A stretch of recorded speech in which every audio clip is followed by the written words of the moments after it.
There are already a lot of hands raised, so I will try to be efficient and get through commenting on this piece, which I thought was a tour de force. If you all have read it, it's a brilliant 116 pages, and it is what I like to think of as signature Perillo, where it goes back and it takes a historical example that one might think of as obscure, at least for me. I was not intimately familiar with the 1798 direct tax on real estate, but Nick explains it comprehensively. He explains it in narrative form to where it's engaging to read, and I'm left intrigued, even knowing more, wanting to know more at the end of the 116 pages. And he tries to tie it to a modern constitutional debate, in this case, discussion of the non-delegation doctrine. And so in that sense, it reminds me of one of his other works, his book Against the Profit Motive, where he similarly went back to a federal historical example, actually federal and state, that maybe a lot of us haven't thought about, the fact that officers were paid in a fee-for-service model rather than salary, and tries to give us a sense about how that history can inform our understanding of the law today. And so here is Nick described with his paper. He gives a lot of information about the extensive regulatory framework in 1798 to collect this tax and to value property.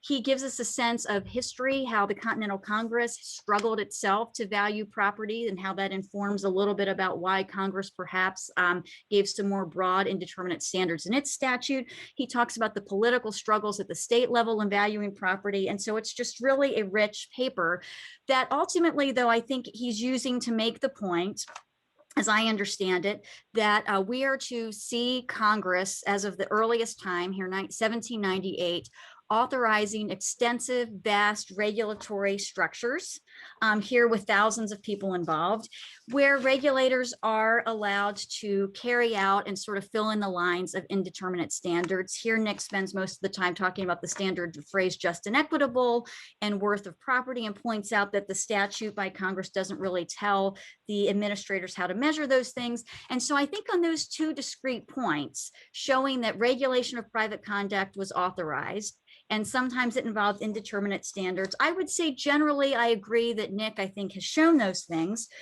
But he goes on to suggest that this then creates tension with other originalist scholarship on the non-delegation doctrine, and that in particular, it should cause certain justices, Justice Thomas Gorsuch, others who want to revisit the delegation doctrine, pause, because perhaps they believe in a ban on regulation of private conduct under the Constitution. And so therefore, before the court engages in any seismic shifts on that delegation doctrine, it needs to deal with the 1798 example. And so I think on those points, I differ at several points. One, just a practical thing. Maybe some of you are more sanguine about this, but I'm a little bit skeptical actually that the court will eventually revisit non-delegation doctrine in total. One, we don't really actually know how Justice Barrett thinks about the doctrine. She's a protege of Justice Scalia, who seemed comfortable with lots of broad delegation. And even though folks like Kavanaugh, Alito, Thomas, and Gorsuch have told us they might revisit it, we still have the chief with the signing power who did join Justice Gorsuch's dissent in Gundy, but might very well write narrower opinions and use the delegation doctrine to narrow interpretation of statutes, kind of like Justice Kagan did arguably in Gundy, rather than revisit the doctrine in total. But even if Justice Thomas and Gorsuch got hold of the pen and were able to revisit the delegation doctrine, I'm still not sure even there that the 1798 example would really uproot a lot of what they've written so far. So if we look at Justice Gorsuch's position, for example, he talks about how Congress is supposed to come up with the policy and agencies are supposed to fill in the details. Justice Thomas has written statements saying that Congress is to be the one creating rules governing private conduct, not administrators. And Nick here says, well, here the administrators are regulating private, or are coming up with the rule involving private conduct because they're coming up with the ultimate tax. But I think if we step back and see what's happening here, that actually one could most broadly argue that Congress is actually coming up with the actual basic general rule governing private conduct, right? Because it's imposing the tax. And so really the rule on the private party is to pay the tax. And what's being allowed to be open for discretion is how the government then is supposed to figure out some details about how this tax is supposed to be allocated. And even if one thought that was a regulation of private conduct, because ultimately these boards are coming up with the bottom line of what each person owes, I think if we look at the statutes in total, the two statutes together, there's actually quite a bit more constraining guidance being given perhaps than in some of the modern examples we think of with delegation doctrine. Like if we think of the FCC giving licenses in the public interest, or Nick references EPA regulating for the public health. In all those instances, or at least in some of them, Congress isn't necessarily giving a maximum standard or an overall sense about how the government is to impact private actors. Here, there was actually a cap. Congress said, it's going to be $2 million in revenue. And indeed, not only was there a cap on the amount of revenue that was going to be collected, but the entire administrative apparatus was then going to melt away once the $2 million was collected. And then if you look at the Constitution in conjunction with the congressional statute, actually, we know how the tax has to be divided up by states, right? Because it has to be proportionate based on enumeration. And so to me, that's actually analogous to what Nick is saying is going on at the state level. He says the state legislators were much more jealous of their control about dividing the revenue among divisions. And the boards here have discretion in dividing up revenue among divisions within states. But if we need to, the parallel, I think the analogous thing though, is the state division here, because we're at the federal level. And so even at least one layer down, actually the proportions already established for the boards. They do have some discretion within divisions, but I think we should look at how even hampered or constrained that is. So Nick tells us that we know the tax is supposed to be on private property. Congress says it's supposed to be on slaves, it's supposed to be on houses, it's supposed to be on land.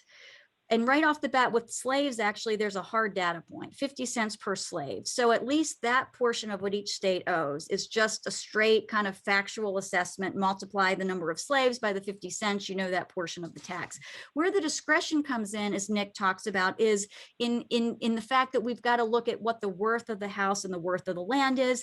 And it is true that Congress doesn't give the boards the methodology here, but part of me wonders, why this is really all that different from any other factual determination perhaps that has to be made. No, we don't necessarily have a formula or a calculation, but we're talking about Congress authorizing boards to pick a methodology, but there's an awful lot of a standard being given. So with houses, we're supposed to be valuing houses, I think, that are worth more than $100 on up to 2 acres of land.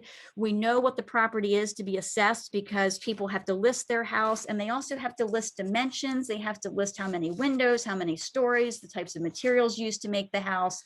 For land, we have to know if it's near a wharf, if there are other buildings on the land. And the assessors are supposed to value all these things in just proportion. So even though there's not one hard and fast formula, we know the empirical metric is the worth. We know what kinds of things we're looking at to determine the worth, and we know the overall total amount. And then if we talk about these commissions that Nick refers to as having this power to look at what's fair and equitable, it is true that the commissioners can then recalibrate the assessments across district. But even there's this general sense in the statute that it's to make things equitable across districts. And so it seems to me that there's an awful lot of standard setting here by Congress that's significantly more detailed than some of the most egregious examples that we look at today. But I think perhaps the most compelling thing to me is this overall cap of $2 million, because regardless of how it's allocated specifically, we already know completely how much the populace in the United States is to be regulated, and it's to have $2 million of its private property taken away, which is significantly different now than just empowering an agency to go out and regulate sort of as it sees fit. So just a couple of other really quick points. One thing that struck me in reading the paper that might be motivating Nick seeing this perhaps differently than from other originalist, more formalist scholars is I think Nick's evaluation seems to be, we've got regulation, we've got broad standards, therefore we've got discretion, no non-delegation limitation. But he does not spend a lot of time discussing various types of power, which you might see in a piece like Richard Epstein's, which circulated last night, or some of the other folks who have written on this are trying to figure out, is the discretion coming within an area that's executive, or is it actually a policy making decision? And Nick doesn't categorize really power that much. In fact, in the 116-page paper, I think the word executive appears maybe 15 times, mostly in titles of other work. So while we hear a lot about discretion, all the powers conflated together, and we're taking more of a pragmatic look rather than sort of stepping back and trying to figure out who is actually exercising what kind of power. So I found that interesting. Also, just on a parochial point, when I was writing when I was studying a different aspect of early history, officers of the United States, I was told that I couldn't construe too much from the early example because the administrative apparatus was so small and minor at the time. And so it's interesting to me that Nick has discovered this example of thousands of officers in 1798 on top of the hundreds of folks collecting revenue before then, and that these 94 commissioners are appointed by the president with advice and consent of the Senate. So, I mean, I think we can all see that there is a fairly significant administrative apparatus. It's just a matter of what are these folks doing. And then the last point is Nick referred in his remarks to his supplemental paper, and I do recommend taking a look at it because he, in his supplemental paper, goes through more specific historical examples of what's actually happening in statutes across the board early on. And he makes the point that sometimes it can be hard to figure out what level of detail is or what level of discretion is permissible because there aren't really that many examples early on of Congress just generally regulating private conduct. A lot of statutes are freighted with foreign affairs implications, which caused me to wonder if, while I do think that the delegation limitation is real and legitimate, it also makes one wonder if actually part of the limitation early on isn't more fundamentally about the Commerce Clause, and perhaps this is informative about the fact that Congress wasn't really doing a lot to regulate private conduct just generally. And then I guess I would just end with questions or things that I'd love for Nick to further explore or answer or us talk about more. He makes the point that the just and equitable standard, which I think is given some sort of constraints within the statute, but he says if you look at that just by itself, it's actually not a term of art. And he talks about impressively all of the cases he looked at to determine it's not a term of art, but he actually in the paper only gives one excerpt from a federal district court case. So I would be interested in knowing more about all of the research and empirical assessment that went into his conclusion that it's not a term of art, and learning a little bit more about that.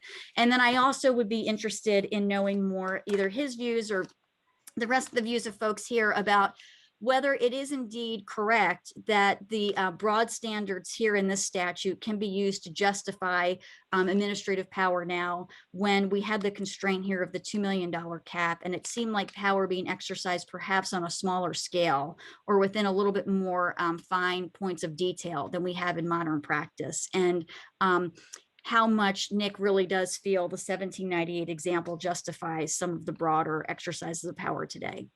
But thank you for the excellent paper. It was wonderful. Well, let me thank Jennifer Mascott for that extremely thoughtful and valuable commentary. There's so much there. I can only, in limited time, respond to a couple of things. I mean, one is on this important point about, you know, what is legislative power and what is executive power. I mean, the striking thing to me there was that if you look at the state governments up to 1798, which, you know, are the only you know, American governments up to that time that have levied direct taxes, the determinations about the region to region distribution of the tax among the states that tax land by value at all, which is 13 out of the 16 of them, the legislature always makes those determinations in the statute itself. You know, so much tax liability for this county, so much tax liability for that county. And then what the administrators of the executive do is to go out and value individual parcels to determine what proportion of the legislatively determined county-wide total value is to be allocated to this or that farm. So, I mean, if you had asked people at the time, you know, is the mass determination of the geographic distribution of taxable value legislative or executive? I mean, I don't know what they would have said, but their practice was always to vest it in the legislature. So, I mean, I do think that's an important consideration. And then I should say more broadly, I mean, so absolutely, Congress does decide several important things in the statute, as Jen emphasizes. they put a $2 million cap on the total tax. And of course, they're required by the Constitution to further subdivide that total tax take among all of the individual states. So, the total tax in Virginia can't go above $350,000 or something. So, I mean, no doubt those are important constraints. And if one has, a policy versus details or important subjects versus details view of the non-delegation doctrine, then one can say, well, those are the important things, and the distribution of value within the state was less important. And I suppose that's true in terms of the distribution of the tax between North and South, the distribution of the tax between large and small states. But there were enormous tax controversies in the 1780s and 90s in terms of what were to be the relative tax burdens of rural and urban areas, of eastern commercial areas and western subsistence areas. And each of those, intense controversies would have been recapitulated in every single state under the auspices of the federal board. And I think this goes to a larger point about the debate about non-delegation, which is that I'd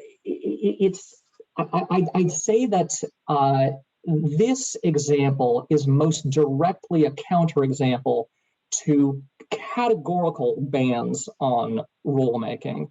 It is not as directly a counterexample to somewhat looser, more open-ended proposals that the test should be important subjects versus details or something like that. That said, I think it's a data point as to those more open-ended tests. But I think the difficulty with those tests is that if we ask, is a test like that, a very open-ended test like that, true to the early congressional practice, it risks being non-falsifiable, because one can always look at any statute and say Congress decided some things, it did not decide other things. Let's say the things that it did decide were important, the things that it did not decide were not important.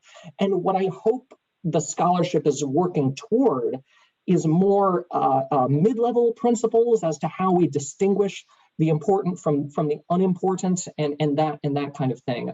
Jen raises many other important points. I hope I'll get to them in the Q&A with others or the breakout rooms, but thank you.